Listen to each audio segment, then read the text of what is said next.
پھر جب کوئی اس پہ اعتراض کرتا ہے، میں نے کئی دفعہ اعتراض کیا کہ بھئی اتنی لمبی نہیں ہونی چاہیے اذان، تو لوگ پتہ کیا کہتے ہیں، مولوی صاحب نے کہا اصل میں تم لوگوں کو اذانوں سے تکلیف ہے، اللہ کا نام تو جتنا سنا جائے اچھا ہے، اپنی مرضی سے جتنا کرو بھائی، زیادہ سے زیادہ کرو، لیکن اجتماعی چیزوں میں شریعت کا مزاج کیا ہے؟ مختصر، تاکہ لوگوں کو تکلیف نہ ہو۔ جماعت سے نماز میں طول دینے کا حکم ہے یا اختصار کا حکم ہے؟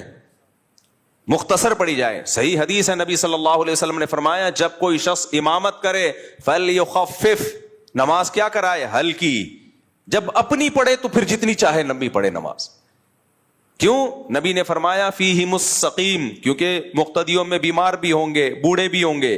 اسلام کا مزاج یہ کہ اجتماعی جب کام ہوگا تو پھر سب کو ساتھ لے کے چلا جائے گا، تو اس میں آسانی رکھی ہے۔ جمعے کی نماز 2 رکعتیں ہیں نا، پبلک زیادہ ہوتی ہے، ویسے ظہر میں 4 رکعتیں ہیں، بھائی پبلک زیادہ ہے تو 2 پڑھا کرو۔ اس کی ایک وجہ یہ بھی ہے کہ خطبہ بھی ہوتا ہے اس میں۔ حضرت معاذ ابن جبل تھے، انہوں نے عشاء کی نماز میں نا سورہ بقرہ پڑھنا شروع کر دی، اتنی لمبی نماز پڑھ، پہلی رکعت میں سورہ بقرہ۔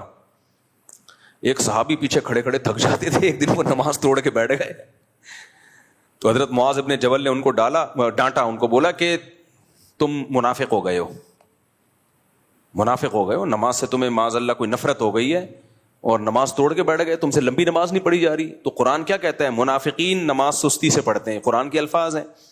تو ان کا خیال یہ تھا یہ تو نماز میں ٹینشن محسوس کرنا یہ تو منافقین کا کام ہے۔ تو ان صحابی نے جا کے نبی کو شکایت لگائی، صحیح حدیث ہے یہ، کہ یا رسول اللہ میں اتنی لمبی نماز پڑھا رہے تھے، مجھ سے نہیں پڑھی گئی۔ تو آپ نے ان صحابی کو نہیں ڈانٹا اور وہ یہ نہیں کہا تم واقعی منافق ہو، حضرت معاذ کو اتنا سخت آپ نے تنبیہ کی، افتان انت یا معاذ، اے معاذ تم لوگوں کو فتنوں میں آزمائش میں ڈال رہے ہو، اور ان کو امامت سے معزول کر دیا کچھ وقت کے لیے۔ کیوں بھائی؟ اجتماعی کام ہے، سب کو لے کے چلنا ہے اس میں۔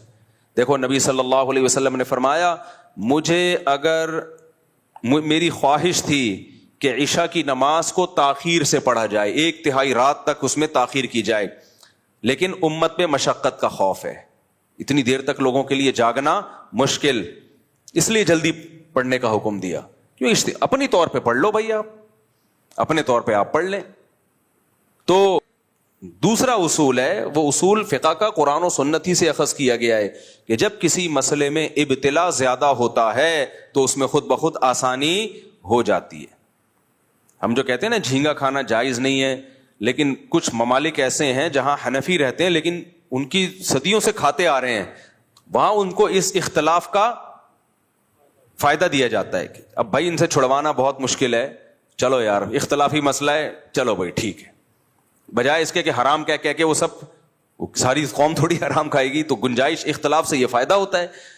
تو جب بھی کوئی معاملہ اجتماعی نوعیت کا ہوتا ہے تو شریعت کا مزاج کیا ہے کہ اس میں آسانی پیدا کی جائے۔ آپ نے فرمایا اپنی نماز جتنی چاہو مختصر پڑھو، لمبی پڑھو، اب اپنی تو ٹک ٹک ٹک کر کے چل رہی ہوتی ہے اور نماز میں لمبی گھسیٹ رہے ہیں۔ اچھا بعض اماموں نے ایک اور کام شروع کیا ہے، اس پہ کلپ بنا لیا کریں، اچھے اچھے ٹاپک ہیں یہ، میں دیکھ رہا ہوں تو ہمارے چینل سے کوئی ڈھنگ کا کلپ نہیں آ رہا ہوتا، دوسرے دن نکال کے چلا رہے ہوتے ہیں۔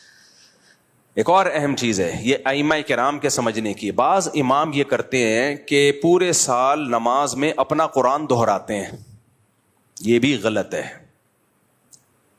آپ اپنا قرآن الگ سے دہرا لو، کہتے ہیں ہم فجر میں شروع کریں گے الحمد سے لے کے پھر الف لام میم اور پھر پورا پڑھتے پڑھتے پڑھتے پڑھتے پڑھتے وہ کہتے ہیں پورے سال میں ہمارا نمازوں میں قرآن ختم ہو گیا۔ بھائی آپ پبلک کو اس کے لیے تختہ مشق نہ بنائیں، پبلک کو سنت قرات جو عام معمول ہے نبی صلی اللہ علیہ وسلم کا، جس کی صحابہ اور احادیث سے تاکید ہے۔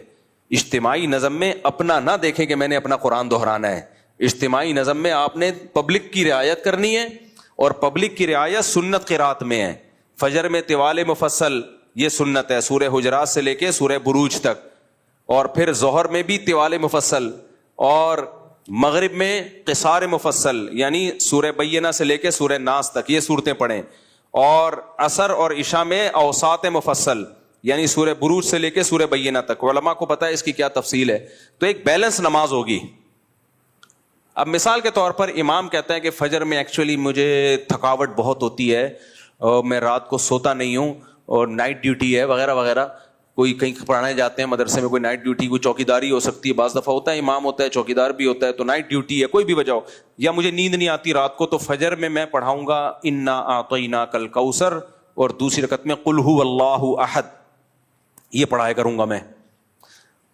اب لوگ آ رہے ہیں بھائی فجر میں تو طویل صورتیں پڑھنا سنت ہے, سورہ مزمل پڑھیں آپ, سورہ ملک پڑھیں, سورہ نون قلم پڑھیں, طویل صورتیں فجر میں پڑھنا سنت ہے. صحیح حدیث ہے حضرت عائشہ کی کہ بھائی فجر کی 2 رکعتیں ہیں ہی اس لیے کہ ان میں قرات زیادہ لمبی ہے.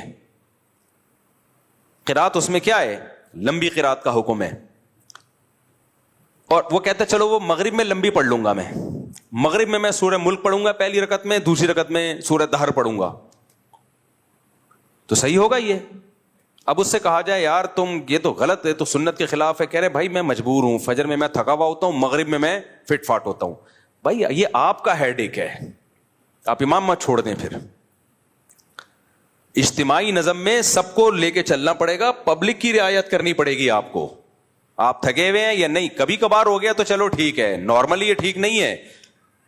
نارملی بھائی آپ فجر میں طوال مفصل لمبی قرات کریں گے, آپ مغرب میں آپ کیا کریں گے, مختصر قرات کریں گے, ظہر میں بھی لمبی قرات کریں گے آپ.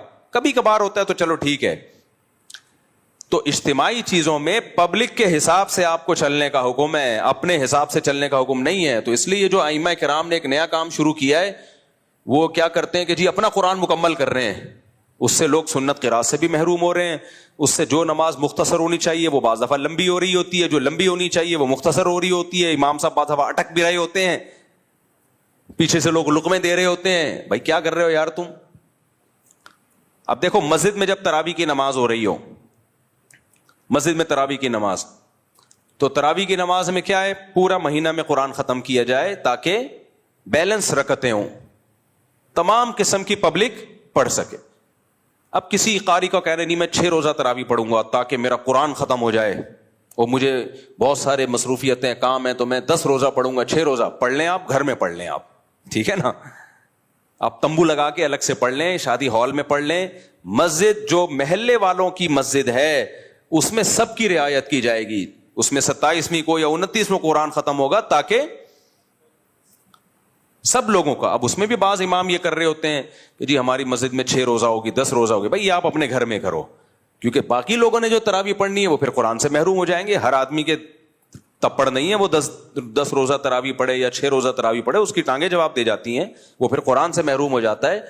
تو یہ ایک مزاج ہے اسلام کا. یہ میں اتنی ساری مثالیں اس لیے دے رہا ہوں تاکہ اسلام کا مزاج سمجھ میں آئے, اور کہ اجتماعیت میں لوگوں کی رعایت آپ کو کرنی پڑے گی. تو اسی میں اذانوں کا بھی ہے بھائی. یہ جو مؤذنین بہت زیادہ اذانیں کھینچتے ہیں, تو میں اذان کا بتا رہا تھا, اشہد اللہ الہ, الہ میں الہ نہیں ہے, الہ الا اللہ, آگے لفظ اللہ کو کھینچ سکتے ہیں کیونکہ وقف آ رہا ہے آگے.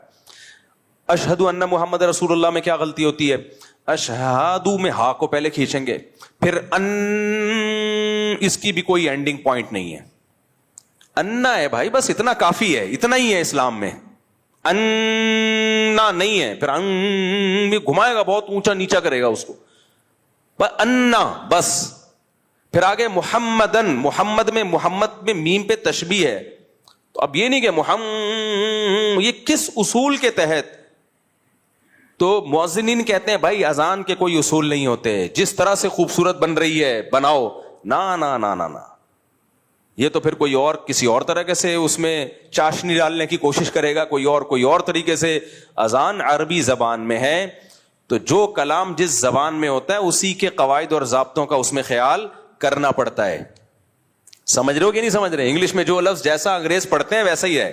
آپ کہہ سکتے ہو آج کل کے عرب تو ایسے ہی اذانیں دے رہے ہیں, تو عربی آج کی زبان نہیں ہے, 1400 سال پرانی زبان ہے. تو جو علم لغت کے ماہر لوگ ہیں انہوں نے جو گرامر مرتب کی ہے وہ آج کے عربوں کو دیکھ کے نہیں کی ہے, وہ 1400 سال پہلے کی عربی زبان کو دیکھ کے کی. آج کے عرب بھی اس اصول کے پابند ہیں, اگر وہ اس پہ غلطی کر رہے ہیں تو ان کا قول حجت نہیں ہے. ایسے تو مصر کے عربی جو ہے وہ اللہ اکبر کو اللہ اچبر بولتے ہیں, میں نے خود سنا ہے اور بارہا سنا ہے. مصر کے جو عربی آتے ہیں نا حج کرنے کے لیے, عمرہ کرنے کے لیے, تو میں نے بہت دفعہ میں سنا اللہ اچبر. اب آپ کہو کیونکہ وہ بھی تو عرب ہیں, تو بھائی وہ عرب ہیں، لیکن آج ان کے لب و لہجے سعودیہ والوں کے بھی چینج ہو چکے ہیں، مصر والوں کے بھی چینج ہو چکے ہیں، مسقط والوں کے بھی چینج ہو چکے ہیں. تو وہ بھی پابند ہیں کہ جب قرآن اور سنت والی عربی بولیں گے تو وہ ان اصول اور ضابطوں کے پابند ہوں گے، ان اصول اور ضابطوں کے وہ پابند ہوں گے. تو اشہد ان کھینچتے چلے جاتے ہیں، محمد کوئی اینڈ نہیں ہے، وہی اپنے لنگس کی طاقت بتا رہا ہوتا ہے. پھر رسول اللہ میں رسول اللہ ایسے، یہ رسول کو کوئی مد نہیں ہے، اس پہ کس بیس پہ کھینچ رہے ہو آپ؟ گو کہ کچھ علماء نے فتویٰ دیا ہے کہ جائز ہے، اور دلیل نکالی ہے کہیں سے قاریوں کے کلام سے کہ یہ مد تعظیمی ہے، لیکن کہیں ہمیں ملتا نہیں ہے. یہ بہت کمزور قول ہے، اور مان لو یہ صحیح قول ہے، اس کی انتہا کیا ہے بس یہ بتا دو آپ، اس کو ضبط کیسے کریں گے؟ وہ رسول کو تعظیم میں کھینچتا چلا جاتا ہے، اپنے پھیپھڑوں کی طاقت دکھا رہا ہے وہ، تو مؤذنوں کو چھوڑ دیا جائے گا جتنا مرضی کھینچو آپ. تو رسول اللہ کھینچتے چلے جائیں، پھر حی علی الصلاۃ میں حی پہلے اس کو کھینچتے ہیں. یہ بھی جائز نہیں ہے بھائی. حی کیوں؟ حیا ہے، حیا عربی میں لفظ کیا ہے؟ جب کسی کو بلایا جاتا ہے حیا، حیا نہیں ہے، یہاں کوئی تک ہی نہیں بنتا مد کا. پھر علی الصلاۃ کو علی الصلاۃ پڑھیں گے. تو عجیب ہی اذانوں میں اس کو تو فوکس کیا جا رہا ہے کہ کس مؤذن کی اذان خوبصورت ہے. جنہوں نے اذان سکھانے کے ادارے کھولے ہیں وہ بھی خوبصورتی کو تو فوکس کر رہے ہیں، قواعد اور ضوابط کو بالکل بھی فوکس نہیں کر رہے. اس کا نقصان کیا ہے کہ مؤذن کو جب کھڑا کر دو آپ مائک کے سامنے تو وہ جانے اور اس کا مائک جانے اور اس کے پھیپھڑوں کی طاقت جانے. تو ایک دو دفعہ تو اذان بہت اچھی لگتی ہے، یار مسجد میں بڑی پیاری اذان ہو رہی ہے، 2-4 دفعہ کے بعد لوگ پھر احترام کرنا چھوڑ دیتے ہیں. لوگ کہتے ہیں بھائی بہت لمبی اذان ہوتی ہے کہ نہیں ہوتا احترام انسان سے، اور پھر کوئی احترام نہ کرے تو اس کو منع کیا جائے کہ یار احترام کرو. تو کون سا فرض ہے احترام کرنا؟ وہ فتوے دینے پہ آ جاتا ہے. وہ فرض واجب نہیں ہے، لیکن شاعر اسلام تو ہے نا اذان، اس کی ایک بہت بڑی ویلیو ہے اذان کی. اور پھر دوسری بات یہ شروع کر دیتے ہیں کہ جو نہیں کر رہے ہوتے پھر وہ جب احترام، تو بھائی اتنا لمبا احترام کرے کون یار، یہ تو بہت لمبی اذان کھینچتے ہیں یہ. جب ان کو سمجھایا جائے، ہاں پھر لوگ کچھ فتویٰ لگا دیتے ہیں. وہ کہتے ہیں یار اذان تو مختصر دلواؤ، تو کہتے ہیں لو تمہیں اللہ کے نام سے نفرت ہے. تو بھائی یہ شریعت کا آپ یوز کیا کر رہے ہو؟ غلط یوز. میں جہاں پہلے رہا کرتا تھا میں خود بہت لمبی اذان دیتا تھا، پھر مجھے تنبیہ کی مفتی رشید احمد صاحب نے، تو میں نے وہ چھوڑ دی لمبی اذانیں. تو وہاں بھی یہی تھا، میں اذان دیتا تھا، لوگ بڑی تعریف کرتے تھے، بہت کھینچتا تھا میں، بہت لنگس کی طاقت پوری لگا کے نا اتنا زمبی اذان.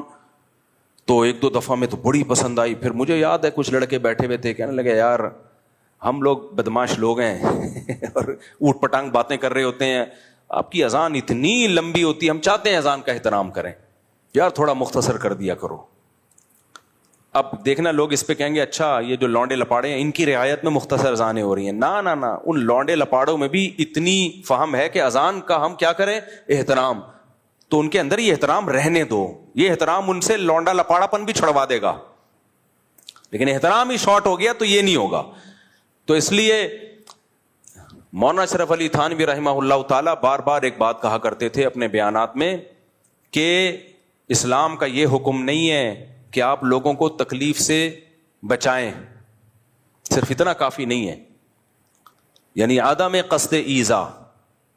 لوگ کہتے ہیں کہ ہم تو تکلیف نہیں دیتے، ہمارا تو کوئی ارادہ نہیں ہے، ہم نے جو کام کیا اس سے ہماری نیت لوگوں کو تکلیف دینے کی نہیں تھی. فرمایا نہ نہ نہ، جیسے مؤذن جب اتنی لمبی اذان کھینچ کے دے گا تو لوگ کہیں گے نا کہ یار اس سے تو تکلیف ہو رہی ہے لوگوں کو، تو وہ کہے گا بھائی میں نے تکلیف کے لیے یہ کام نہیں کیا.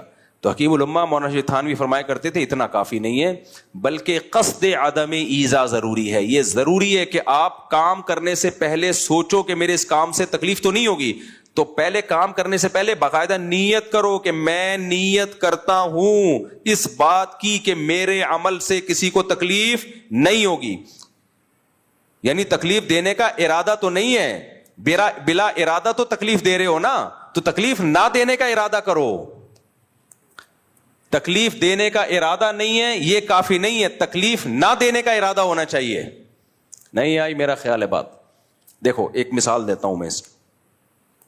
ہم جا رہے تھے کچھ دن پہلے, کہاں جا رہے تھے ابھی, ہاں یہ بھی میں سوات مردان بنیر وغیرہ گیا نا, تو ہم وہاں گاڑی پہ جا رہے ہیں, چلاتے ہوئے جا رہا ہوں میں, روڈ پہ ایک صاحب نے کیا کیا ہے, بائک پہ ایک بندہ پیچھے بیٹھا ہوا ہے, اور یہ سریا نہیں ہوتا سریا, اتنا لمبا سریا لے کے, اس کے پیچھے دوسرا بندہ بیٹھا ہوا ہے سریا لے کے, وہ سریا نیچے گھس رہا ہے. محترم سوزوکی نہیں کروا رہے, بائک پہ مکان اور دکان کی جو کنسٹرکشن, یہ چھتوں کی کنسٹرکشن کے لیے لمبے لمبے سریے نہیں آتے, وہ سریا پیچھے لے کے بیٹھا ہوا ہے, اور آگے وہ بندہ بائک چلا رہا ہے, اور یہ خرچہ بچا کے اپنا سریا پیچھے پکڑا ہوا ہے. اب وہ سریا کبھی یوں جا رہا ہے کبھی یوں جا رہا ہے, پیچھے مڑ مڑ کے دیکھ تو رہا ہے. اب ہم تو گاڑی میں تھے پیچھے, ہم نے بڑی احتیاط کی, کیونکہ گاڑی کا ٹائر اگر سریے پہ آ گیا تو وہ تو گرے گا, گاڑی گرے نہ گرے وہ بائک والا تو گرے گا. سامنے سے ایک اور بائک والا آ رہا ہے, یہ بنیر کا واقعہ ہے, سامنے سے ایک اور بائک والا آ رہا ہے. کیا ہوا کہ اس آدمی کا جو پچھلا وہ جو جب بائک اس نے موڑی ہے تو سریا ادھر کو چلا گیا. اب جب ادھر گیا تو اس کا پہیہ آیا سریے پہ, اور وہ سلپ ہوتے ہوتے خطرناک طریقے سے بچا ہے. وہ بچ کے نا, وہ بھی پٹھان غصے میں اترا, پیچھے مڑ کے ابھی دیکھ رہا ہے وہ نکل چکے تھے, انجوائے کرتے ہوئے جا رہے ہیں, اور سریا یوں یوں سلپ ہو رہا ہے. ان کی بلا سے پیچھے کوئی مرے کوئی جیے. ہم بھی اتنی مصیبت میں کہ یار کہاں سے نکالیں بھائی. اب آپ اس سریے والے کو پوچھ لو جو سریا لے کے جا رہا ہے کہ تم یہ کیوں لے کے جا رہے ہو؟ اس لیے تاکہ لوگ بائکوں پہ گریں, تمہارا یہ ارادہ ہے؟ کیا گاڑیوں کے ٹائر اس کے اوپر آئیں تمہارا بھی سر پھٹے یا کسی اور کا سر پھٹے, تمہارا یہ ارادہ ہے؟ تو وہ کیا کہے گا, نہیں بھائی ہم اس لیے نہیں لے کر آئے کہ ہم لوگوں کو بائکوں سے گرائیں, لوگوں کے سر پھاڑیں, ہم اتنے برے نہیں ہیں, ہم مسلمان ہیں, ہم سب نے کلمہ پڑھا ہے لا الہ الا اللہ, اور یہ دین ہمارے اندر محمد رسول اللہ نبی کے طریقے پر یہ دین کیسے آ جائے, اور ہم سب کیا ہیں, مسلمان ہیں. تو میں کیوں ارادہ کر سکتا ہوں؟ تو بھائی پھر یہ بائک پہ کیوں لے کے جا رہے ہو؟ بھائی میرا ارادہ تکلیف پہنچانے کا نہیں ہے, پیسے بچانے کا ہے. تو اتنا کافی نہیں ہے, آپ کا ارادہ تکلیف پہنچانے کا نہیں ہے, لیکن بلا ارادہ آپ تکلیف پہنچا رہے ہو. وہ ایک بائک والا تو ہم نے دیکھ لیا جو سلپ ہوتے ہوتے بچائے, وہ پیچھے مڑ کے دیکھا تو وہ اتنی جا چکے تھے, وہ کہاں جاتا ان کے پیچھے, پھر کر کیا لیتا, وہ دو تھے اور ان کے پاس سریا بھی تھا, یہ کر کیا لیتا, وہی سریے سے اس کا سر پھاڑنا تھا, کر کیا لیتا؟ تو اس نے بھی اس دعا شکر ادا کیا, چلو بچ گیا نا, چلو نکل لو بھائی اب. اور یہ تو ہم نے دیکھ لیا, پتہ نہیں کتنے ایسے ہوں گے, اور ہو سکتا ہے آگے جا کے کوئی گر بھی گیا ہو, لیکن آئے دن یہ کراچی میں بھی آپ دیکھ لو یہ ہوتا ہے. تو ایسے موقع پہ اگلا کیا کہتا ہے, آپ جب اس کو پکڑیں گے, بھائی میرا ارادہ کسی بائک والے کو گرانے کا نہیں ہے, تو بھائی شریعت میں یہ نہیں ہے کہ تکلیف دینے کا ارادہ نہیں تھا, کام سے پہلے آپ کو تکلیف نہ پہنچانے کا ارادہ کرنا ہے. آپ جب بائک پہ سریا لے کے بیٹھے تو آپ سوچو, آپ پہلے ارادہ کرو, میں ارادہ کرتا ہوں کہ میں یہ جو بائک پہ سریا لے کے گھر تک جا رہا ہوں, میں ارادہ کرتا ہوں کہ میرے اس عمل سے کسی کو تکلیف نہ ہو. تو اگلا کہے گا آپ جب یہ ارادہ کر رہے ہو تو بھائی یہ کام ایسا ہے جس سے لازمی تکلیف ہوگی. یہ ایسے ہی جیسے کوئی کہے چرس پینے سے میں یہ ارادہ کرتا ہوں کہ نشہ نہ ہو, بھائی ہوگا نشہ, لہذا چرس چھوڑنی پڑے گی آپ کو. شراب پینے سے آپ ارادہ کر رہے ہو, آپ نے شراب پی, نشہ ہو گیا, ٹن گھوم رہے ہو. اب کوئی کہہ رہے کمبخت یہ تو حرام ہے, آپ کہہ رہے ہو میں نے شراب نشے کے لیے نہیں پی ہے, وہ تو میں نے شراب کی نیت کی تھی, نشے کی میری نیت نہیں تھی. تو ہم کیا کہیں گے, بھائی جب بھی کوئی چیز پیو, پینے سے پہلے نیت کرو کہ میں باقاعدہ ارادہ کر رہا ہوں کہ اس چیز کے پینے سے نشہ نہ ہو, اور چونکہ اس چیز کے پینے سے نشہ ہوگا لہذا اب یہ چیز پی نہیں سکتے آپ. تو بائک پہ جب آپ ایسے سریا لے کے جا رہے ہو, اس سے لوگوں کو تکلیف ہوگی, آپ کتنی احتیاط کرو. وہ بھائی ہم تو بہت احتیاط کر رہے ہیں, بھائی بے احتیاطی ہو سکتی ہے کہ نہیں ہو سکتی؟ ہو سکتی ہے بے احتیاطی. اور اتنا کنٹرول کس کا ہوتا ہے کہ وہ اصل میں یہ لے کے نکلتے ہیں کہ لوگ خود کنٹرول کریں گے, کیونکہ لوگوں نے بھی تو اپنی جان بچانی ہے, جیسے ہم کنٹرول کر رہے تھے. حالانکہ میں اگر اپنی گاڑی اس کے سریے پہ چڑھا دیتا, میرا کچھ بھی نہیں بگڑنا تھا, وہ دونوں لیٹے ہوئے ہوتے. گاڑی کو کون گھسیٹ سکتا ہے بھائی, وہ دونوں لیٹے ہوئے ہوتے. ہماری گاڑی پہ تو لوڈ بھی بہت تھا, ان دونوں نے لیٹ جانا تھا اور بلی ڈال دینی تھی. مفتی صاحب آئے بنیر اور 2 بندے کچل کے چلے گئے, 2 بندے مار کے چلے گئے. پھر گاڑیاں بھی چل رہی ہوتی ہیں, یہ تو دیکھتے ہی نہیں ہیں کہ بائک والے کی غلطی ہے یا کس کی غلطی ہے, ٹرک والے کی غلطی ہے. یہ سب ہماری سوسائٹی میں دیکھا ہی نہیں جاتا, اور یہ میں بھگت چکا ہوں. میں گاڑی میں ریوو میں جا رہا تھا, تو ایک صاحب نے بریک لگا دی, میں بہت مصیبت سے میں نے گاڑی روکی اور بچ گیا میں. تو اس میں ایک بائک والا نا بیچ میں, وہ تو گھستے ہیں بائک والے بیچ میں, وہ جھولتے جھولتے نا ایسے نہیں, رقص و سرور کی محفلیں لگا دی اس نے. ابے تو بیچ میں کیوں گھسا ہوا ہے نالائق؟ سب کو پتا تھا میری ذرا سے بھی غلطی نہیں ہے. یوں رقص و سرور کی محفلیں لگاتا لگاتا تھوڑا سا سلپ ہو گیا, شکر ہے کچھ ہوا نہیں اس کو. پیچھے ایک انکل بائک پہ نا میرے پیچھے, انہوں نے مجھے پہچانا نہیں, کیا روکو اس کو. تو وہ 4-6 آدمی اور آئے, روکو. جب مجھے دیکھا تو انہوں نے سوری واری تو پھر بھی نہیں کی, بس چلے گئے کہ چلو چھوڑو یار. لیکن مجھے اس وقت احساس ہوا, میں نے کہا دیکھو یہ تو میں مشہور آدمی ہوں, چھوڑ کے چلے گئے. کوئی غیر مشہور ہوتا پڑ جانا تھا بیچارے نے, حالانکہ 0% بھی ہماری غلطی نہیں تھی. وہ رقص و سرور کی محفلیں لگانے میں اس کا اپنا ہاتھ تھا. 2 گاڑیوں کے بیچ میں فاصلہ ہوتا ہے میرے بھائی, تو اس میں تیرے کو کیا ضرورت ہے بیچ میں گھسنے کی؟ اس اگلی والی نے ایک دم بریک لگائی ہے تو میں کہاں جاؤں؟ میں تو بریک ہی لگاؤں گا نا, پھر بھی ہلکے پھلکی ٹچ ہو گئی تو میرا تو قصور نہیں ہے نا اس میں. تو وہ رقص و سرور بائک والے یہی کر رہے ہوتے ہیں. تو جو اکثر بائک والے کچلتے ہیں نا, بعض دفعہ تو غلطی ٹکر مارنے والے کی ہوتی ہے, لیکن بائک والے بھی اتنے معصوم نہیں ہیں. ان کمبختوں کو بھی, میں نے جتنی بائک چلائی ہے آپ کی سوچ سے بھی زیادہ ہوگی, تو یہ کمبختوں کی بھی بہت غلطیاں ہوتی ہیں. یہ خود جا کے ٹکراتے ہیں اور گر کے مظلوم بن کے پڑے ہوئے ہوتے ہیں. اب سر تو ظاہر ہے اسی کا کھلے گا, ٹرک والے کا سر تھوڑی کھلے گا. مظلوم بن کے پڑے ہوئے ہوتے ہیں, مر گئے, یہ ہو گیا, لوگ پکڑ کے اس کو مار رہے ہوتے ہیں. یار پہلے دیکھ تو لو اس کی غلطی بھی ہے کہ نہیں ہے. لوگوں کا مزاج ہے کہ جو پاورفل ہے اس کو مارو, جس کے پاس بڑی گاڑی ہے اس کو مارو, اور یہ اپنی غربت کو کیش کرائے. بس معصوم سا منہ لے کے آ جائے گا میں, اور لوگ بس ترس آ رہا ہوتا ہے یار اس کو کیا آدمی کہے.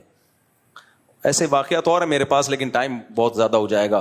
تو اس لیے مؤذنین کو چاہیے بھائی اذانوں میں لوگوں کی آزمائش نہ کریں. لوگ پھر حرمین کی مثال دیتے ہیں, حرم میں بھی تو اتنی لمبی نمازیں ہوتی ہیں.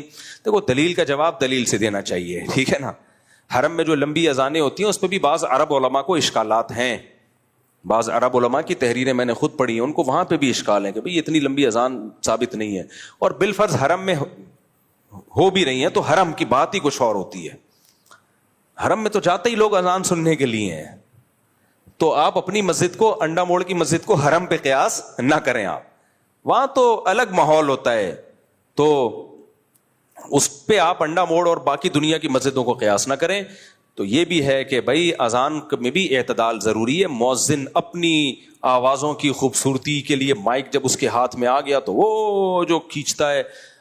میں نے اکثر دیکھا ہے, جب میں کسی بیان میں جاؤں, کوئی پروگرام ہو, کوئی جلسہ ہو, گئے بیان میں قاری صاحب کو بٹھا دیا کہ پہلے تلاوت کلام سے اس محفل کا آغاز ہوگا.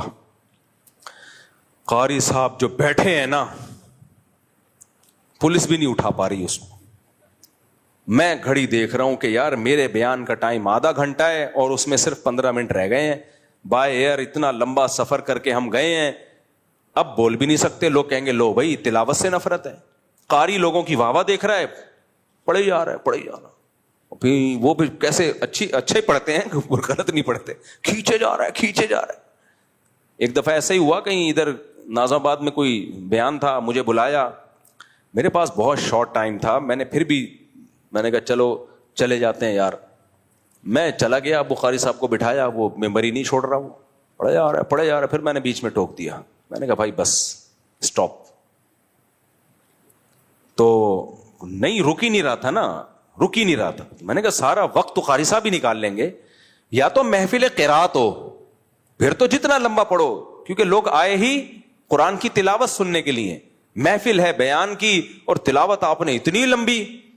تو اس میں اب میرا طریقہ یہی ہے کہ میں جب جاتا ہوں تو پہلے میں کہہ دیتا ہوں بھائی قاری صاحب تلاوت قل هو اللہ احد, بس اس سے زیادہ نہیں کرنا. باقی پھر جب ہمارا موڈ ہوگا ہم آپ کو بلائیں گے, لمبی تلاوت ہم آپ سے سنیں گے. نعت والے بھی یہ کر رہے ہوتے ہیں, لمبی نعت شروع کر دیں گے, اتنی لمبی نعت.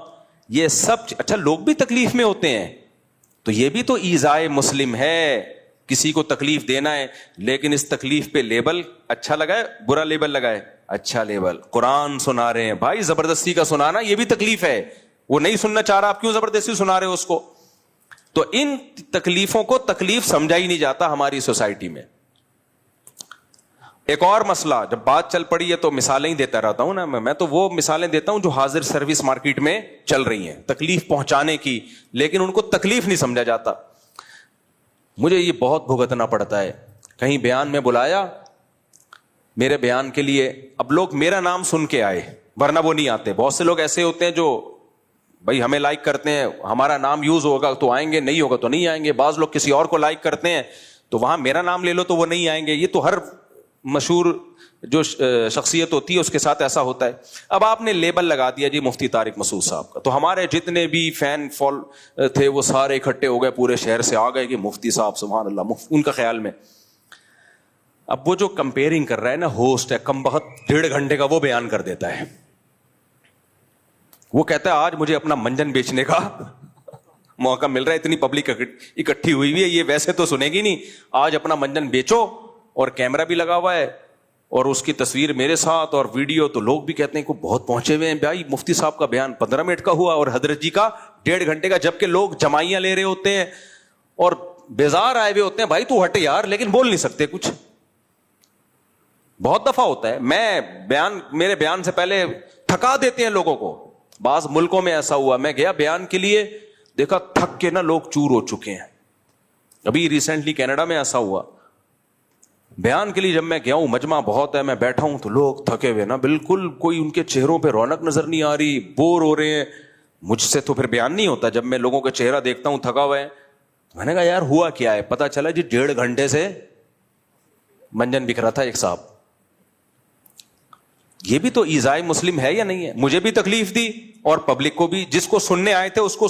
ایک لمٹ ہوتی ہے نا انسان کی. کوئی مزاحیہ پروگرام ہو نا, کوئی ہنسی مذاق والے, وہ بھی 1.5 گھنٹہ بہت زیادہ, اس کے بعد اس فلمیں نہیں چلتی زیادہ. کوئی 3 گھنٹے کی فلم اگر 6 گھنٹے کی بنا دے کوئی, لوگ کہیں گے بھائی دنیا میں اور بھی غم ہے. گانے نہیں چلتے, فلمیں نہیں چلتی, چرس ہیروئن کی محفلیں نہیں چلتی. چرسی بھی تھوڑی دیر میں اپنے برساتی نالے سے نکل کے باہر آتا ہے کہ یار بہت پی لی, اب تھوڑا سا کچھ اور کام کرو, باہر دیکھو دنیا میں کیا ہو رہا ہے. کیا خیال ہے؟ ہیروئن کی جو بیٹھے ہوتے ہیں نا برساتی نالوں میں, وہ بھی بور ہو کے کہاں نکلتے ہیں, حالانکہ وہاں کتنا انٹرٹینمنٹ کا سامان ہوتا ہے. وہاں چاند بھی ہے, مریخ بھی ہے, وہاں وہ خلائی شٹل میں بیٹھ کے کہاں کہاں گھومتے ہیں, کہکشائیں دیکھ کے آتے ہیں, اور بڑے بڑے سپنے ہوتے ہیں ان کے. برساتی نالے سے نکلے تو دنیا اندھیری, پھر بھی نکلتے ہیں, پھر بھی وہاں سے باہر نکلتے ہیں. حضرت عبداللہ بن مسعود تھے یا حضرت ابو ہریرہ, صحابی کا نام میں بھول گیا, رضی اللہ عنہما. ان سے کسی نے کہا کہ آپ ہمیں روز کیوں نہیں بیان کرتے, آپ روز وہ جمعرات کے دن مجلس لگایا کرتے تھے کوفہ میں واعظ و نصیحت کی, انہوں نے کہا آپ روز بیان کیا کریں. تو عبداللہ بن مسعود نے فرمایا کہ میں اس لیے روز بیان نہیں کرتا کہ ہمارے نبی بھی وقفے وقفے سے بیان کیا کرتے تھے, کیونکہ خشیت ان تملو او کما قال, اس خوف سے کہ تم اکتا نہ جاؤ. نصیحت سن سن کے بھی انسان اکتا جاتا ہے, ہر وقت ہی باتیں باتیں باتیں, نصیحت یہ نہیں کرو وہ کرو, یہ اچھا ہے یہ برا ہے, ہر وقت آدمی اس سے بھی, وہ انسان کی طبیعت میں اکتاہٹ ہے, لا محدود صلاحیت نہیں ہے انسان کی, اکتا جاتا ہے وہ, پھر نصیحت اثر کرنا بند. بعض ماں باپ کی عادت ہوتی ہے ہر وقت بچوں کو نصیحتیں کرتے رہتے ہیں, ہر وقت نصیحت کا پروگرام, بیٹا ایسے نہیں کرتے, بیٹا ایسے کرتے ہیں, بیٹا ایسے نہیں کرتے, بیٹا ایسے کرتے ہیں, بیٹا ایسے نہیں کرنا چاہیے, بیٹا ایسے ہے. تو بچہ کہتے ہیں میرے ابا کا بس آٹومیٹیکلی گھر میں آتا ہی آٹو پہ آ جاتے ہیں, بٹن دب جاتا ہے اور نصیحت کے پروگرام کیسٹ کی طرح, تو اس بچے پہ نصیحت اثر کرنا ختم. بھائی کبھی کبھار اچھا لگتا ہے, ایک دفعہ بٹھا کے سمجھا دو, بیٹا یہ واش روم میں جب باہر نکلتے ہیں پانی اچھی طرح بہا کے آتے, دوسرے کو مت دکھاؤ. مجھے تو ایک دفعہ میرے بڑے بھائی سے چماٹ پڑا تھا, مجھے ہمیشہ یاد رہے گا. چھوٹا بچہ تھا, واش روم گیا, پانی بہایا تھا, لیکن واش روم میں لوگ پانی بہانے کا مطلب کیا ہوتا ہے کہ کہیں دور تک بھی اثرات نظر نہ آئے اس کے. لوگ سمجھتے ہیں صرف, ابھی میں کیا ڈیٹیل میں جاؤں, بھائی ایسا غائب کرو مارکیٹ سے لگے کوئی تھک گیا ہی نہیں یہاں صدیوں سے, ایسا ہونا چاہیے صفائی. تو میں نے اس طرح صفائی نہیں ہوئی تھی, مجھے یاد ہے میں باہر نکلا, میرے بڑے بھائی گئے اور واپس آ کے مجھے یوں کر کے کمر پہ ایک دبا کے پٹاخ کر کے ایک ٹریڈ مارک جو ہے نا انہوں نے چھاپ دیا. وہ دن اور آج کا دن, یہ واقعہ ہوگا میں میرا خیال ہے 11 یا 12 سال کا تھا اس وقت,